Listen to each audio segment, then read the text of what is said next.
ఓం శ్రీమాత్రే నమః. ఆశ్వీయుజ శుద్ధ చవితి నాడు అమ్మవారు శ్రీ అన్నపూర్ణాదేవిగా మనల్ని అనుగ్రహిస్తారు. నీటిలో వెలుగు ఉంది, నీటిలోనే రసము కూడా ఉంది, అమృతము కూడా జలములలోనే ఉంది, బ్రహ్మ పదార్థము జలములలోనే ఉంది. ఉదకములకు మూలమైన అగ్ని వెలుగునిస్తుంది. వెలుగుకు వెలుగయి నెలవుకు నెలవైన పరంజ్యోతి అన్నపూర్ణాదేవి. మరో జన్మ లేకుండా జన్మరాహిత్యాన్ని పొందించే జ్ఞానజ్యోతి అన్నపూర్ణాదేవి. స్థూలంగా సేవిస్తే సాకారంలో, సూక్ష్మంగా భావించి ధ్యానించి ఆరాధిస్తే నిరాకారంగా సాక్షాత్కరిస్తుంది జగన్మాత అన్నపూర్ణాదేవి. ధ్యాన, ఆవాహన, అర్ఘ్య, పాద్య, ధూప, దీప, నైవేద్యాది షోడశోపచారములు స్వీకరించి ఆనందిస్తుంది. దహరాకాశంలో రసస్వరూపిణిగా ధ్యానం చేసే మానసిక పూజకు దరహాసం బంధిస్తుంది. ఎవరు ఎలా చింతిస్తే, స్మరిస్తే వారికి ఆ విధంగా సాక్షాత్కరిస్తుంది ప్రాణికోటిలోని ప్రాణశక్తి ప్రదాయిని అయిన అన్నపూర్ణామాత. జగన్మాత ఆత్మస్వరూపిణి కనుక సాధనలో దృష్టిని అంతర్ముఖం చేస్తే ధ్యానయోగము సిద్ధిస్తుంది. అప్పుడు శక్తి సహస్రారాంతర్గత చంద్రమండలం చేరగానే ఆనందామృత వర్షిణి అమృతధారలు వర్షింపజేస్తుంది. చిన్మయ చిచ్చక్తి రూపము దర్శనమవుతుంది. ఆ పరంజ్యోతి స్వరూపమే అన్నపూర్ణాదేవి. కనుకనే అన్ని దానములలోకి అన్నదానము గొప్పది అన్నారు. ప్రయాణ సౌకర్యములు అంతగా లేని రోజులలో ఎడ్లబళ్ల మీద ప్రయాణించేవారు. మధ్యాహ్న సమయం కాగానే దగ్గరలోని ఊళ్ళవారు ఎదురేగి వారిని సాదరంగా ఆహ్వానించి ఆ పూట అన్నం పెట్టి పంపించేవారని పెద్దలు చెప్తుంటారు. ఆ కుటుంబములన్నీ వంశపారంపర్యంగా ఈనాటికి అన్న వస్త్రాలకు లోటు లేకుండా జీవిస్తున్నారు. ఇది అన్నపూర్ణాదేవి కటాక్షము. కాశీక్షేత్రంలో అన్నదానం విశేష ఫలాన్ని ఇస్తుంది. వారణాసిలో అనేక ధర్మసత్రములు కట్టించి విశేషముగా అన్నదాన కార్యక్రమములను నిర్వహించడంలో గల ఆంతర్యము ఇదే. శబ్దాత్మికే శశికళాభరణార్థదేహే శంభోరుస్థల నికేతన నిత్యవాసే దారిద్ర్య దుఃఖ భయహారిణి కాత్వదన్యా భిక్షాం ప్రదేహి గిరిజేక్షుభితాయ మహ్యం అని ఆదిశంకరాచార్యుల వారు అన్నపూర్ణ స్తుతి చేశారు. నాదరూపమైన శబ్దమే స్థూల శరీరము. చంద్రకళ ఆభరణముగా గల అర్థరూపుడైన దేవుని అర్ధాంగి. సర్వలోకాత్ముడైన పరమశివుని వక్షస్థలమే అనగా అంతర్గత సూర్య మండలమే నిత్య నివాసంగా స్ఫురించు తేజోమయి. దారిద్ర్యాన్ని, దాని వలన కలిగే దుఃఖాన్ని, తద్వారా కలిగే భయాందోళనలను పోగొట్టే అమృత వర్షిణి అన్నపూర్ణాదేవి అని శ్రీ శంకర భగవత్పాదులు అన్నపూర్ణాస్తుతి చేశారు. ఎవరి గృహంలో అన్నమును అందరూ తింటారో, ఎవరు ఇతరులు తమకున్న దాంట్లో కొంత అన్నదానం చేస్తారో వారి పాపాలన్నీ దగ్ధమైపోతాయి. వారి ఇళ్లలో సుఖశాంతులు వెలసి గృహము నిత్య కళ్యాణము పచ్చతోరణంగా ఆరోగ్యంగా భాసిల్లుతుంది. వీటిని ప్రసాదించే జగన్మాత అన్నపూర్ణాదేవి అని మనకి శృతి అంటే వేదము వివరించింది. అన్నమన్మీతం మృజ్మిత అహం వో జీవనప్రదః అని యజుర్వేద తైత్తరీయ అరణ్యకము చెప్తోంది. శక్తి స్వరూపమే ప్రకృతి. అన్నమునిచ్చి శారీరకంగా పుష్టివంతులుగా చేసేది. సద్బుద్ధి భిక్షనొసగి జ్ఞానపుష్టివంతులుగా నర్చు కరుణామయి, శరదృతువులో విశేషంగా అర్చించబడుతున్న మూల ప్రకృతి శక్తి అన్నపూర్ణాదేవి. అన్నపూర్ణే సదాపూర్ణే శంకరప్రాణవల్లభే జ్ఞానవైరాగ్యసిద్ధ్యర్థం భిక్షాం దేహి చ పార్వతీ. జ్ఞానవైరాగ్యస్థితి ప్రదాత్రి అన్నపూర్ణాదేవి.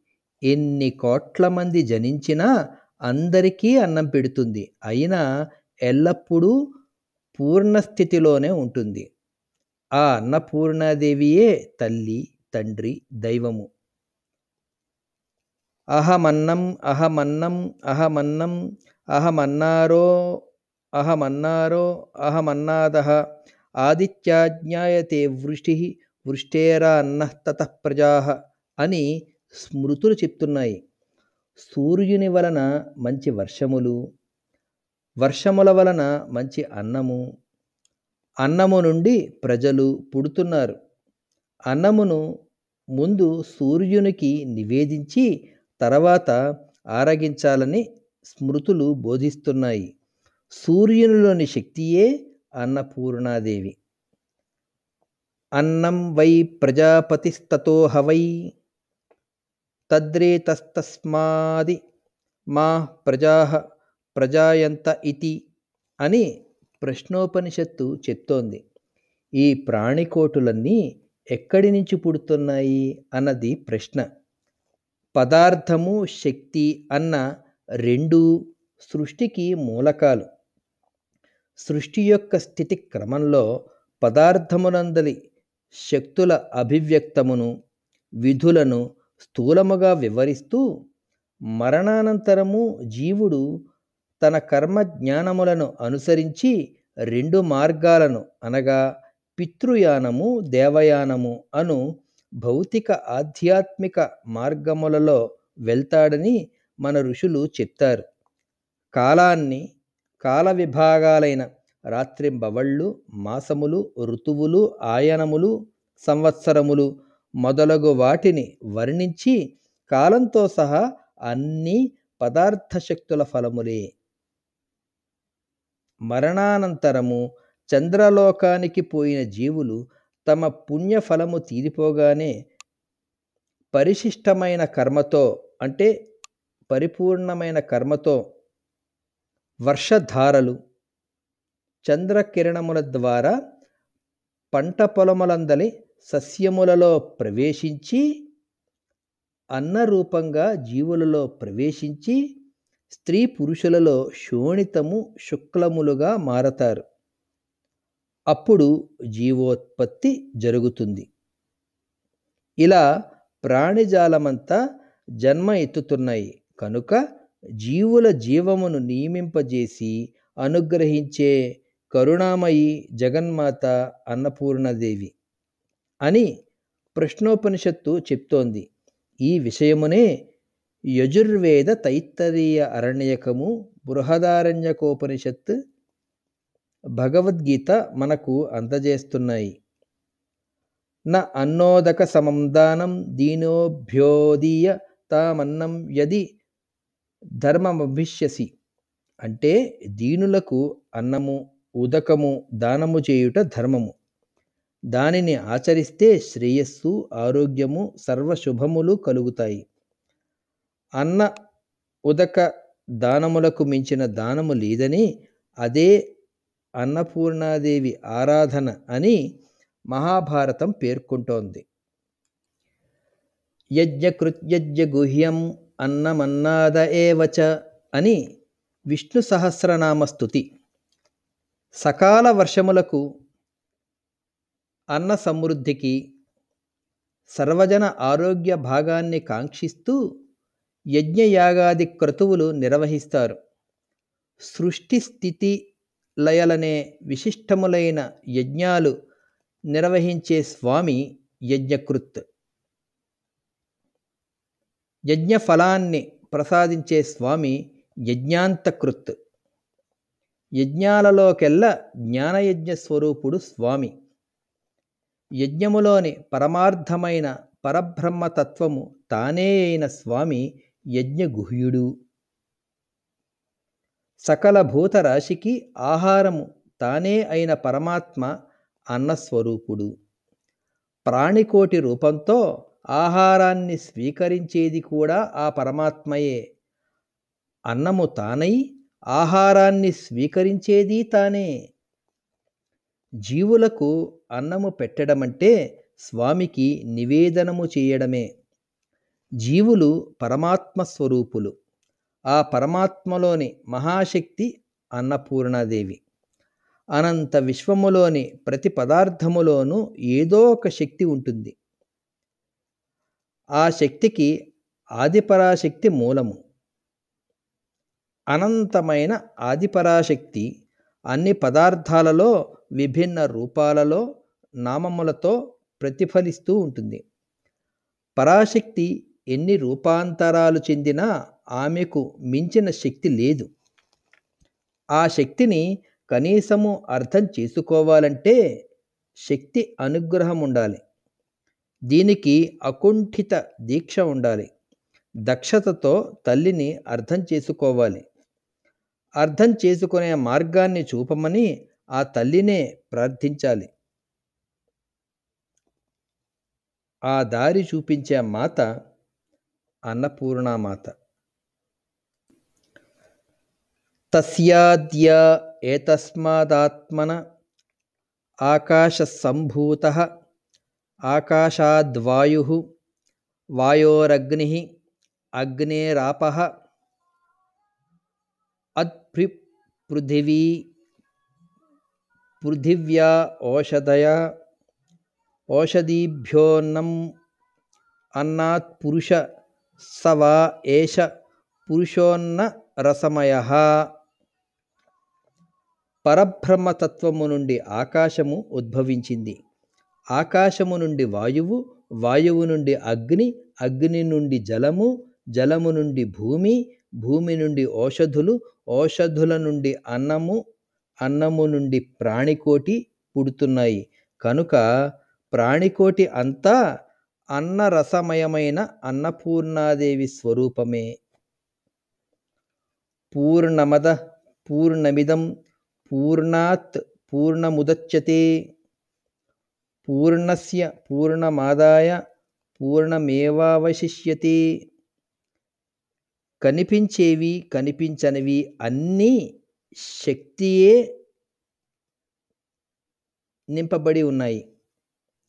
అవి అన్నీ కూడా ఆ శక్తి చేత వ్యాప్తములై ఉన్నాయి. అఖిల ప్రపంచము ఆ పూర్ణ శక్తి నుండియే వచ్చింది. విశ్వమంతా దాని నుండి వచ్చినా ఇంకా ఆ శక్తి పూర్ణమే. ఆ పూర్ణ శక్తియే అన్నపూర్ణ. అన్నం న నింద్యాత్ తద్వ్రతం ప్రాణో వా అన్నం.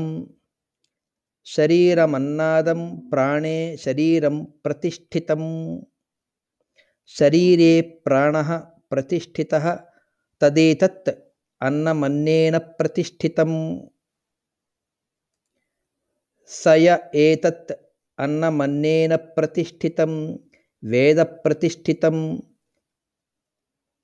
అన్నవానన్నాదో భవతి మహాన్ భవతి ప్రజయా పశుభిర్ బ్రహ్మవర్చసేన మహాన్ కీర్త్యా అని భృగువల్లి చెప్తోంది. అన్నమును నిందించరాదు, హీనముగా చూడరాదు. అనగా భక్తితో గౌరవముతో ఆహారమును భుజించాలి. అంటే ఏమిటి అర్థము? అన్నము నేపథ్యములో ఎంతో దైవశక్తి ఉంది. కావలసినంత మాత్రమే వడ్డించుకొని భుజించాలి, పారేయకూడదు. దీనిని ఒక వ్రతముగా ఆచరించాలి.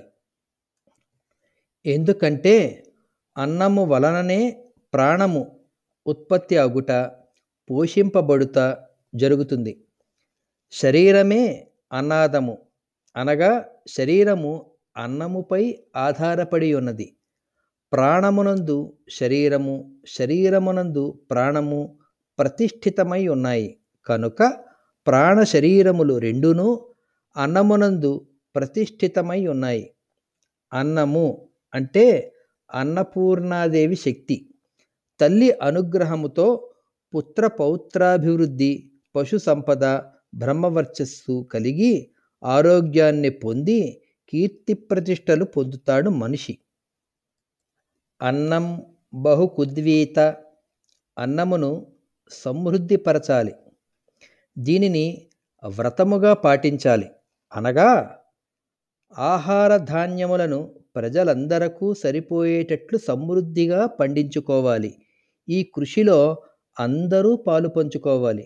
భూమి నుండి అన్నమునకు సంబంధించిన పంట పండుతోంది. ఆకాశము భూమిపై గల జలమును సూర్యరశ్మి ద్వారా సేకరించి తిరిగి వర్ష రూపమున పంటలకు అందిస్తోంది. ఇదంతా కరుణామయి అన్నపూర్ణాదేవి కటాక్షము. ఆ తల్లిని స్వార్థరహితంగా ప్రార్థిస్తే సర్వ సంపదలను ప్రసాదిస్తుంది. లోకంలో చాతక పక్షి ఒకటి ఉంది.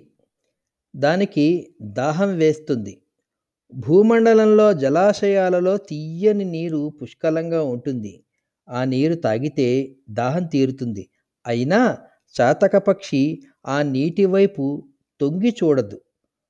వర్షాకాలం రావాలి, అప్పటి మేఘమే కురియాలి, అప్పుడది తన దాహాన్ని తీర్చుకుంటుంది. దాని దృష్టి మేఘం వైపు ఉన్నా ఆ మేఘం కురుస్తుందా కురియదా, తన దాహం తీరేనా తీరదా అని దానికి శంక. దాని శంకతో నిమిత్తం లేకుండా మేఘం మాత్రం తీయని జలాలను లోకంలోనూ చాతక పక్షి నోట్లోనూ కురుస్తుంది. అలాగే భక్తుడు తనను తలిస్తే చాలు, తన వైపు చూస్తే చాలు, జగన్మాత అన్నపూర్ణాదేవి దయామృతాన్ని వర్షిస్తుంది. చాతకము అమ్మ కృపకై తహతహలాడే భక్తునకు సంకేతము. మేఘము సముద్రములోని ఉప్పు నీరు తీసుకొని అమృత జలాన్ని ఇస్తుంది. అలాగే మేఘములాగా అన్నపూర్ణాదేవి భక్తుల కష్టాలను స్వీకరించి సుఖ సంతోషాలను పంచుతుంది. మేఘము మాతృత్వ వైభవానికి సంకేతము. అన్నపూర్ణాదేవి కృపా కటాక్షములను తెలియపరిచే ఈ విషయములను ఆదిశంకరుల వారు ఆనందలహరిలో 9వ శ్లోకంలోనూ, సౌందర్యలహరిలో 57వ శ్లోకంలోనూ అద్భుతంగా మనకు తెలియపరిచేరు. అన్నపూర్ణాదేవి పూజకు ఆదిశంకరాచార్యుల వారి ఈ 2 శ్లోకములు సంపూర్ణ స్ఫూర్తినిస్తాయి. దీపావళి నాడు కాశీక్షేత్రంలో అన్నపూర్ణాదేవిని స్వర్ణాభరణములతో అలంకరించి దేవాలయాన్ని దివ్యకాంతులీనే దీపాలతో అలంకరిస్తారు. కాశీ అంటే వెలుగు. అందుకే వారణాసికి కాశీ అని పేరు వచ్చింది. అనంతమైన విశ్వశక్తిని ఆకళింపజేసుకొని విశ్వమానవ కళ్యాణాన్ని వీక్షించాలని చెప్తోంది అఖిల భువన సాక్షి ఆ అన్నపూర్ణాదేవి.